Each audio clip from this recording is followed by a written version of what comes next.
হেলিকপ্টারটা যখন উনি নিয়ে যায় এবং হেলিকপ্টার থেকে যখন উনি নামে তখন জোরপূর্বক ভাবে বারিশা হক, তার হাজবেন্ড সীমান্ত, চিত্রনায়িকা বুবলি, তারপর হচ্ছে কোরিওগ্রাফার গৌতম সাহা, ওনারা হচ্ছে যে জোরপূর্বক ওনার হেলিকপ্টারে ফটোশুট করা স্টার্ট করে। যখন উনি এটা নিয়ে কমপ্লেন করে যে এটা তো আমি 3 আওয়ার্সের জন্য এখানে রেন্ট করে নিয়ে আসছি, কারণ আমি এর মধ্যে একটু অ্যাড করে নিই, উনি কিন্তু একজন ইন্টারন্যাশনাল ডিজাইনার অ্যান্ড ইউরোপ আমেরিকাতে যে ধরনের গাউনগুলো চলে আপনারা জানেন যে ওয়েস্টার্ন গাউনগুলো উনি বাংলাদেশ থেকে প্রোডাকশন করে উনি ইউরোপের মার্কেটে সেল করেন।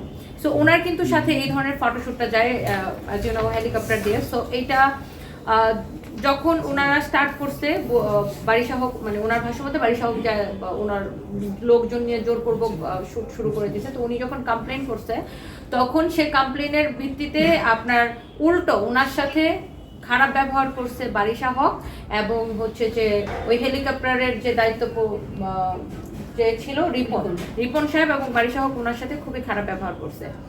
এবং যেহেতু ফটোশুটের ক্ষেত্রে আপনারা সবাই জানেন, আপনারা সবাই ক্যামেরা ব্যক্তিত্ব, যে ফটোশুট করার জন্য মানে সানলাইটটা কিন্তু খুবই ইম্পর্টেন্ট।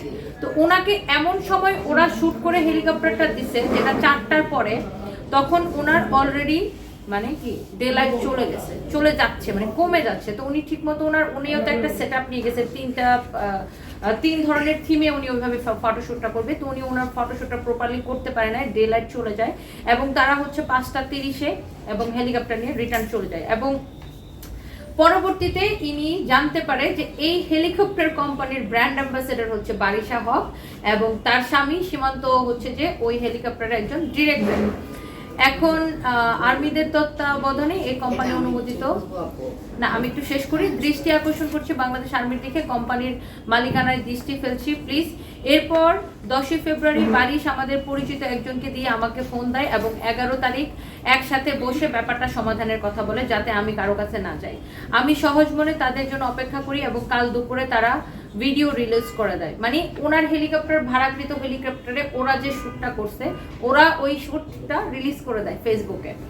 এবং অ্যাজ ইউজুয়াল হেলিকপ্টার কোম্পানির ম্যানেজিং ডিরেক্টরের সাথে আমার শ্যুটের আইডিয়া শেয়ার করা হয় হেলিকপ্টারের রং নিয়ে, কিন্তু তারা নিজেরাই সেই আইডিয়া ক্রিয়েট করে আমার থিমে ওই সময়টা, মানে ওনার কনসেপ্টটা, উনি যে ধরেন উনি যেহেতু একটা ইন্টারন্যাশনাল ফটোশ্যুট করাচ্ছে, ওনার ওই কনসেপ্টটাকে ওরা কপি করে সেম কনসেপ্টে হচ্ছে যে এই জোরপূর্বক ওই হেলিকপ্টার হচ্ছে ফটোশুটটা করায় ফেলে, যেটা কিনা একটা আইনত দণ্ডনীয় অপরাধ, কনসেপ্ট চুরি করা। যেহেতু উনি যখন একটা হেলিকপ্টার আমরা যখন রেন্টে নিব তখন আমরা নিশ্চয়ই ডিসকাস করবো যে আমি কি করতে চাচ্ছি, কি কালারের হেলিকপ্টার আমার চাই, আমার থিমটাকে অবশ্যই আমি সেটা ডিসকাস করে নিব। তো সেক্ষেত্রে যেহেতু বারিশা হকের জামাই কোম্পানির ডিরেক্টর এবং বারিশা হক কিন্তু ওইটার ব্র্যান্ড অ্যাম্বাসেডর, সেক্ষেত্রে উনি মানে ওনার সেম কনসেপ্টটাই কিন্তু ওরা অ্যাপ্লাই করছে, যেটা আপু যেটা বলল। এখন